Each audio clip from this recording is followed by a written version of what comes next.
ओम श्री मन नारायण नमः। नमस्कार दोस्तों, स्वागत है आपका हमारे YouTube चैनल में। आज की इस वीडियो में हम जेठ मास की कथा अध्याय 13 का पाठ करेंगे। अध्याय 13 में हम राजा वेन और पितु के चरित्र के बारे में जानेंगे। तो आइए पाठ शुरू करते हैं।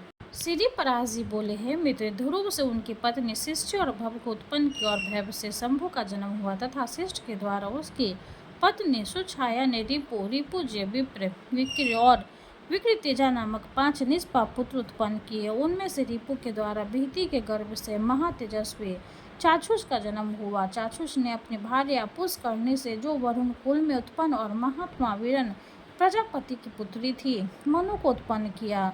तपस्वियों में श्रेष्ठ मनु ने वैराज प्रजापति की पुत्री नडवला के कुरु पुरु सत धन्युम तपस्वी सत्यवान सूची अग्निष्टम अतिरात्र तथा नावा सुध्रुम और 10वां अभिमन्यु इन महातेजस्वी पुत्रों का जन्म हुआ। कुरु के द्वारा उसकी पत्नी अग्रेय ने अंग सुमना ख्याति कंतु अंग्रिया और शिव इन 6 परम तेजस्वी पुत्रों को जन्म किया। अंग से सुनीता के वेन नामक पुत्र उत्पन्न हुआ। ऋषियों ने उस वेन जे दाहिने हाथ का संतान के लिए मंथन किया था। हे महामुनि, वेन के हाथ का मंथन करने पर उससे वेन नामक महिपाल उत्पन्न हुए, जो पितु नाम से विख्यात है और जिन्होंने प्रजा के हित के लिए पूर्व काल में पृथ्वी को दुहा था।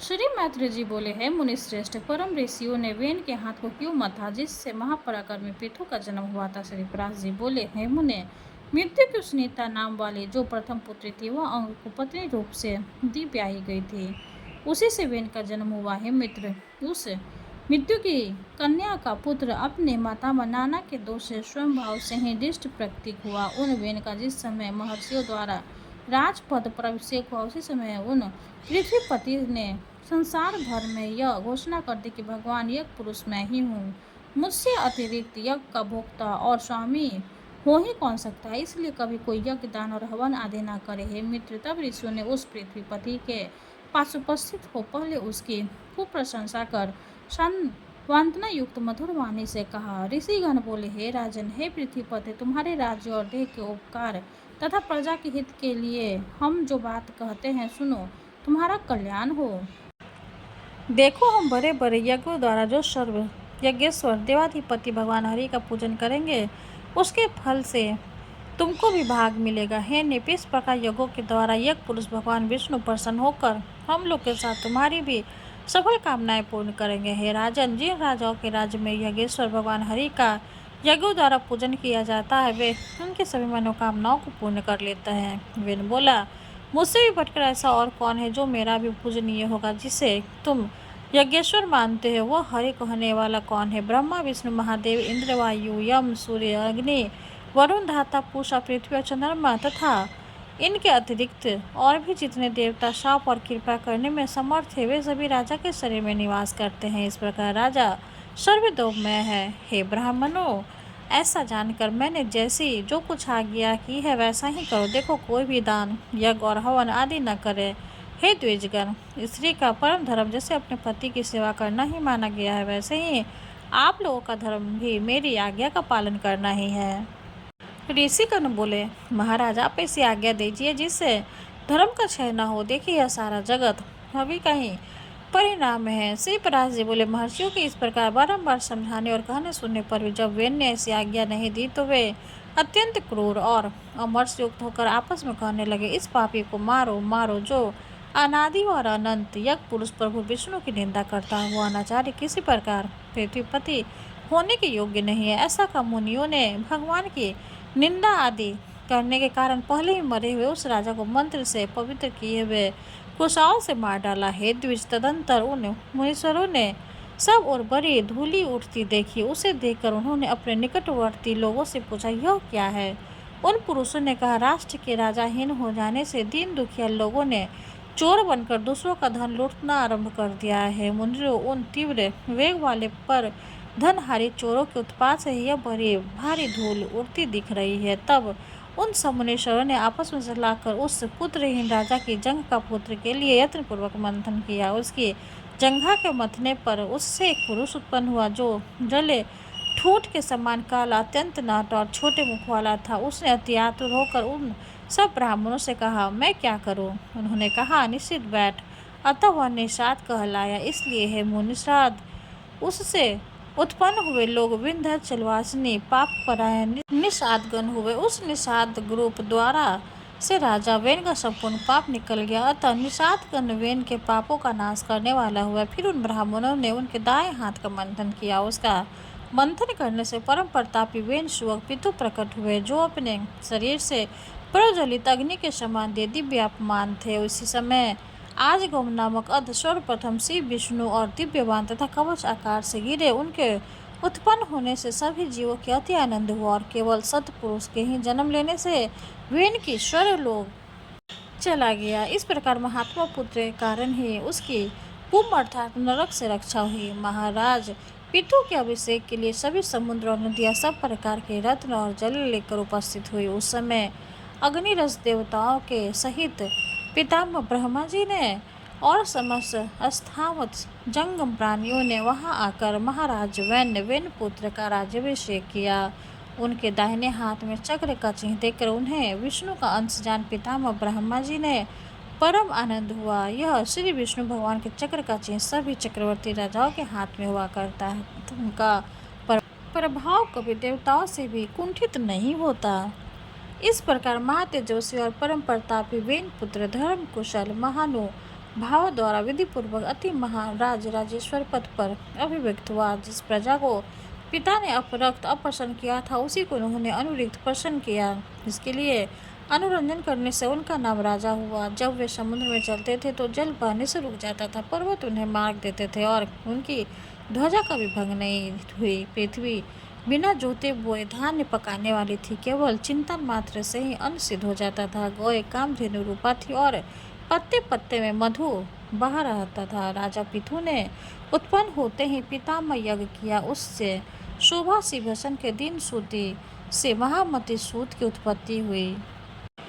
उसी महायज्ञ में बुद्धिमान मागध का भी जन्म हुआ। तब मुनिरों ने उन दो तो सूत और मागधों से कहा, तुम इन प्रतापवान वेन पुत्र महाराज पितु की स्तुति करो, तुम्हारी योगी यही कार्य है और राजा की स्तुति के ही योग्य है। तब उन्होंने हाथ जोड़कर सब ब्राह्मणों से कहा, हे महाराज, ये तो आज ही उत्पन्न हुए हैं, हम इनसे कोई कर्म तो जानते ही नहीं है। अभी इनके ना तो कोई गुण प्रकट हुए हैं और न यश ही विख्यात हुआ, फिर कहिए हम किस आधार पर इनकी स्तुति करें।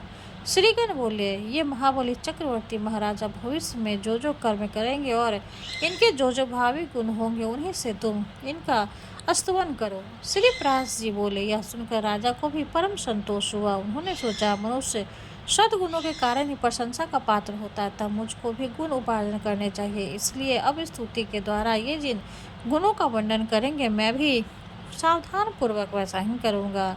यदि यहाँ पर वे कुछ त्याज्य गुणों को भी कहेंगे तो मैं उन्हें त्याग दूंगा। इस प्रकार राजा ने अपने चित्त में निश्चय किया। तदंतर उन दोनों ने परम बुद्धिमान वेन नंदन महाराज पितु का उनके भावी कर्मों के आश्रय से स्वर सहित भली प्रकार स्तवन किया। ये महाराज सत्यवादी, दानशील, सत्य मार्दया वाले, लज्जाशील, सुहृद, क्षमाशील, पराक्रमी और दुष्टों का दमन करने वाले हैं। ये धर्मज्ञ, कृतज्ञ, दयावान, प्रिय भाषी, माननीयों को मान देने वाला, यज्ञ परायण, ब्राह्मण, साधु समाज सम्मानित और शत्रु तथा मित्र के साथ समान व्यवहार करने वाला है। इस प्रकार सूत और मगध के कहे हुए गुणों को उन्होंने अपने चित्त में धारण किया और उसी प्रकार के कार्य किए। तब उन पृथ्वीपति ने पृथ्वी का पालन करते हुए बड़ी बड़ी दक्षिणाओं के महान यज्ञ किए। अराजकता के समय औषधियों के नष्ट हो जाने से भूख से व्याकुल हुई प्रजा पृथ्वीनाथ पितु के पास आई और उनके पूछने पर प्रणाम करके उनसे अपने आने का कारण निवेदन किया। प्रजा ने कहा, हे प्रजापति निश्रेष्ठ, अराजकता के समय पृथ्वी ने समस्त औषधियाँ अपने में लीन कर ली है, अतः आपकी संपूर्ण प्रजा छीन हो रही है। विधाता ने आपको हमारा जीवनदायक प्रजापति बनाया, अतः क्षुधा रूप महायोग से प्रेरित हम प्रजाओं को आप जीवन रूप औषधि दीजिए। श्री प्रास जी बोले, यह सुनकर महाराज पितु अपना आज गव नामक दिव्य धनुष और दिव्य बाण लेकर अत्यंत क्रोधपूर्वक पृथ्वी के पीछे दौड़ा। तब भय से अत्यंत व्याकुल हुई पृथ्वी गौ का रूप धारण कर भागी और ब्रह्मलोक आदि सभी लोकों में गई।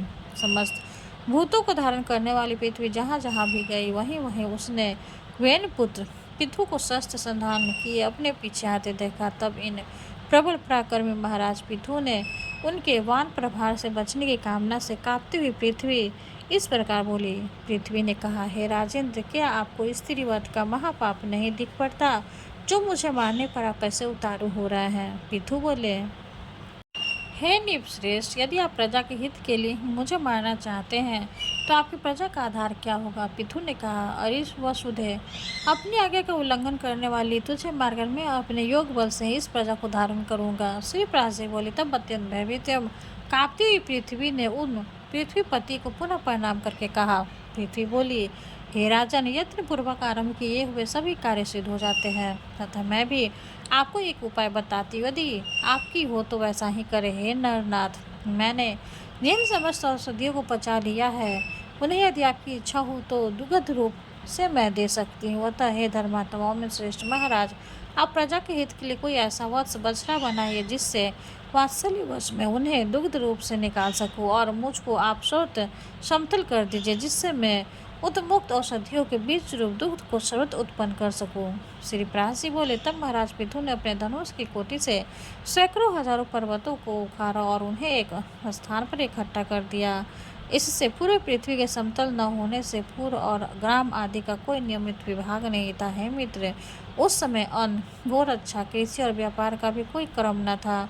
यह सब तो वेन पुत्र पृथ्वी के समय से ही आरंभ हुआ था। हे द्विजोत्तम, जहाँ जहाँ भूमि समतल थी वहीं वहीं पर प्रजा ने निवास करना पसंद किया। उस समय तक प्रजा का आहार केवल फल मूलादि ही था। ये भी औषधियों के नष्ट हो जाने से बड़ा दुर्बल हो गया था। तब पृथ्वीपति पृथु ने स्वयं मनु को बछड़ा बनाकर अपने हाथ से पृथ्वी से प्रजा के हित के लिए समस्त साधियों को दुहा। हे तात, उसी अन्न के आधार से अब भी सदा प्रजा जीवित रहती है। महाराज पृथु प्राण दान करने के कारण भूमि के पिता हुए, इसलिए उस स्वरभूत धान्य को पृथ्वी नाम मिला है। मुने फिर देवता, मुनि, दैत्य, राक्षस, पर्वत, गंधर्व, सर्प, यज्ञ और पृथ्वीगण आदि ने अपने अपने पात्रों में अपना अभिमत दूध दुहा, और दुहाने वालों के अनुसार उनके सजातीय ही दुग्धा और वत्स आदि हुए। इसलिए विष्णु भगवान के चरणों से प्रकट हुए पृथ्वी ही सबको जन्म देने वाली, बनाने वाली तथा धारण और पोषण करने वाली। इस प्रकार पूर्व काल में वेद के पुत्र महाराज पृथु प्रभावशाली और वीर्यवान हुए। प्रजा का रंजन करने के कारण वे राजा कहलाए। जो मनुष्य महाराज पृथु के इस चरित्र का कीर्तन करता है उसका कोई भी दुष्कर्म फलदायी नहीं होता। पृथु का यह अत्यंतम जन्म वृत्तांत और उनका प्रभाव अपने सुनने वाले पुरुषों के दुस्वप्नों को सर्वदा शांत कर देता है। इस प्रकार जेठ मास का 13वां अध्याय संपूर्ण हुआ। विष्णु भगवान की जय हो। अब हम विष्णु भगवान की आरती करेंगे। ओम जय जगदीश हरे, स्वामी जय जगदीश हरे, भक्ति जनों के संकट क्षण में दूर करे। ओम जय जगदीश हरे, जो ध्यावे फल पावे, दुख बिन से मन का, सुख शांपति घर आवे, सुख शांपति घर आवे, कष्ट मिटे तन का। ओम जय जगदीश हरे, माते पिता तुम मेरे, शरण गहूँ में किसकी, स्वामी शरण गहूँ में किसकी, तुम्हें बिने और न दूजा, तुम्हें बिने और न दूजा, आस करूं जिसकी। ओम जय जगदीश हरे, तुम पूर्ण परमात्मा, तुम अंतर्यामी, स्वामी तुम अंतर्यामी। पारे ब्रह्म परमेश्वर, पारे ब्रह्म परमेश्वर, तुम सबके स्वामी। ओम जय जगदीश हरे, तुम करुणा के सागर, तुम पालन करता, स्वामी तुम पालन करता। मैं मूरख खल कामी, मैं मूरख खल कामी, कृपा करो भरता। ओम जय जगदीश हरे, तुम हो एक अगोचर सबके प्राणपति, स्वामी सबके प्राणपति। किस विधि मिलूं दया में, किस विधि मिलूं दया में, तुमको मैं कुमति। ओम जय जगदीश हरे। दीन बंधु दुख हरता, तुम ठाकुर मेरे, स्वामी तुम ठाकुर मेरे। अपने हाथ उठाओ, अपने हाथ उठाओ, द्वार पर तेरे। ओम जय जगदीश हरे। विषय विकार मिटाओ, पाप हरो देवा, स्वामी पाप हरो देवा।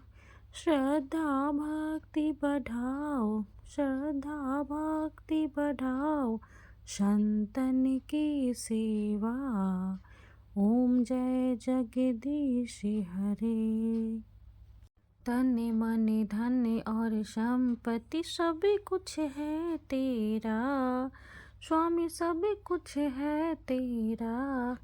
तेरा तुझको अर्पण, तेरा तुझको अर्पण, क्या लागे मेरा।